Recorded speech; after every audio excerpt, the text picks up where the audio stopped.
Assalamualaikum warahmatullahi wabarakatuh. Rekan mahasiswa Universitas Terbuka dimanapun Anda berada, salam sejahtera untuk kita semua.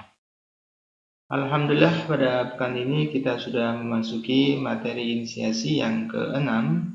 Artinya kita tinggal menyisakan 2 kali kegiatan tutorial online pada semester ini.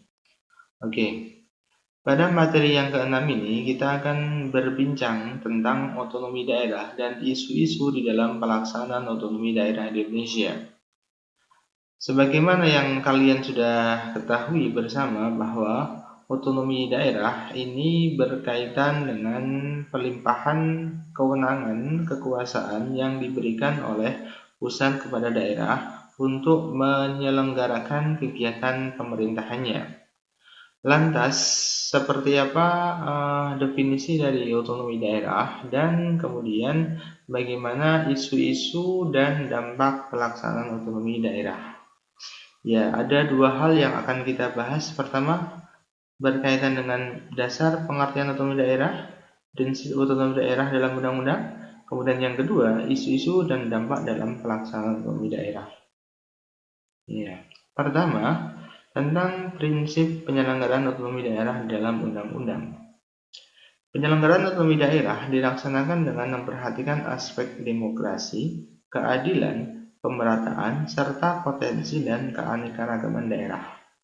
Kemudian yang kedua, pelaksanaan otonomi daerah didasarkan pada otonomi luas yang nyata dan bertanggung jawab. Yang ketiga, pelaksanaan otonomi daerah harus sesuai dengan konstitusi undang-undang sehingga tetap terjamin hubungan yang serasi antara pusat dan daerah serta antar daerah. Yang keempat, pelaksanaan otonomi daerah harus lebih bisa meningkatkan kemandirian. Artinya dengan adanya otonomi daerah, daerah bisa menyelenggarakan kegiatan ekonominya secara mandiri dan berkesinambungan. Kemudian berikutnya tentang dasar pengertian otonomi daerah. Otonomi daerah adalah hak dan kewajiban daerah otonomi untuk mengatur dan mengurus sendiri urusan pemerintahan dan kepentingan masyarakatnya sesuai dengan peraturan perundang-undangan yang berlaku.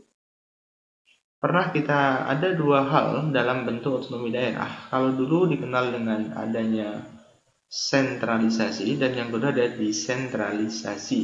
Sentralisasi itu berarti terpusat, pemerintah pusat punya kewenangan besar untuk mengatur daerah. Sementara sekarang ini desentralisasi artinya memberikan kewenangan daerah untuk menyelenggarakan tata urusan pemerintahannya berdasarkan dengan apa yang menjadi latar belakang daerah masing-masing. Zaman Orde Baru itu lebih menekankan pada sentralisasi.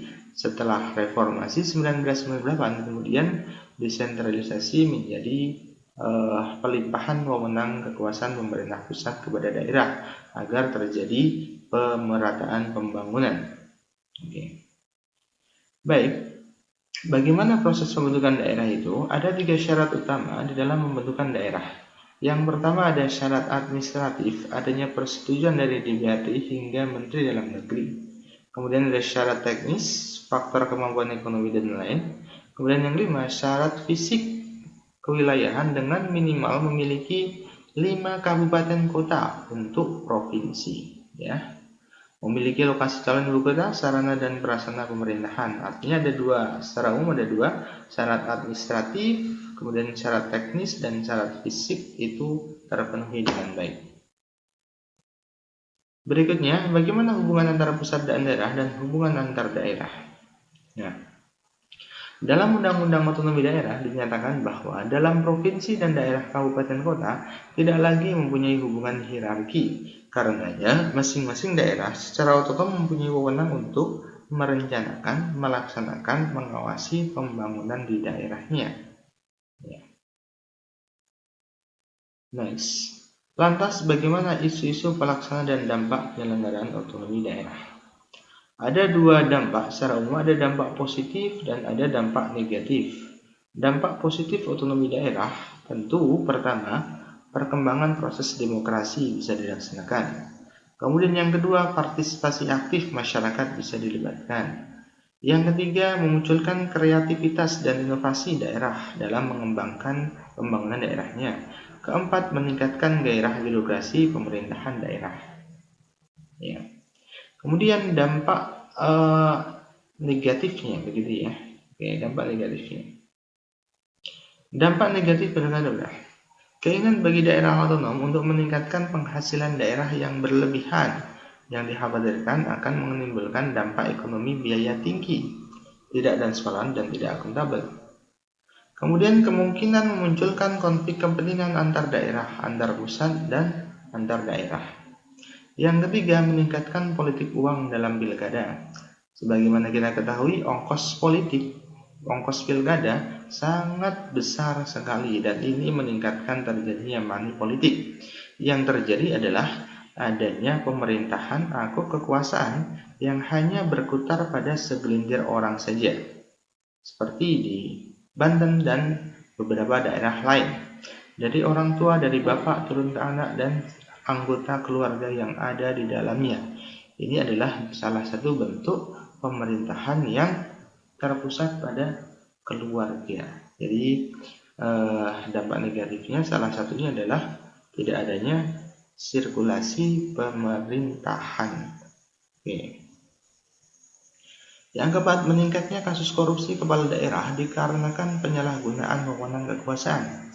Seringkali di berita banyak kepala daerah yang terkena kasus korupsi dan tertangkap tangan oleh KPK.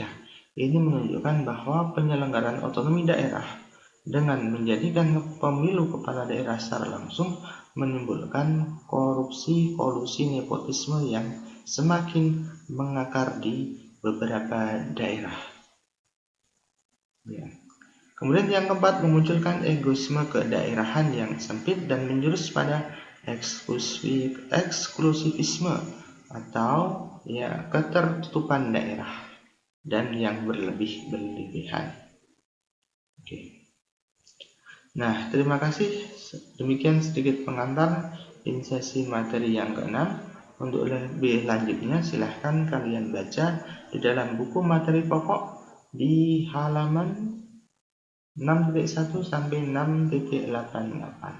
Selamat mengerjakan forum diskusi.